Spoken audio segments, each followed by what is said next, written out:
Friends, இன்னைக்கு பார்த்தீங்கன்னா Jenita series வரப்போகுது. அவளோட இது குழந்தையில இருக்க வீடியோஸ்லாம் போடலான் இருக்கேன்.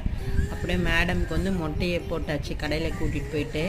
அப்படியே கூட்டிகிட்டு போயிட்டு வீட்டுக்கு கூட்டிகிட்டு வந்துட்டோம். ஆச்சாரி வந்து வீட்டிலே நாங்கள் காது குத்திட்டோம். நாங்கள் வந்து பர்த்டே முடிஞ்சு 1 இயர் ஆன பிறகு மறுநாளே நாங்கள் மொட்டை அடிச்சிடுவோம். வீட்டிலே கடையில் மொட்டை அடிச்சிட்டு வீட்டிலே ஆளை கூட்டிகிட்டு வந்து குத்திட்டோம். செம்ம அழக பாப்பா, செம்மையாக கத்திட்டா. என்னால் தாங்கவே முடியல, சரியாக அழுதுட்டா. சரி என்ன பண்ணுறது, காது குத்தியாக வருது, நம்மளோட கடமையாச்சே. அதனால் பாப்பாவுக்கு காது குத்தியாச்சு. குத்திட்டு தோடெல்லாம் போட்டுட்டோம். சரியான அழுக, அவளுக்கு தேம்பலே வந்துச்சு அழுது அழுது. நல்ல வேளை அவள் ஒன்றும் பண்ணாமல் கொஞ்சம் அழுத போதே குத்தி விட்டுட்டோம். மேடம் காது குத்திட்ட பிறகு செம்ம ஹாப்பி. இதை பாருங்க, ஜாலியாக விளையாடிட்டு இருக்காங்க.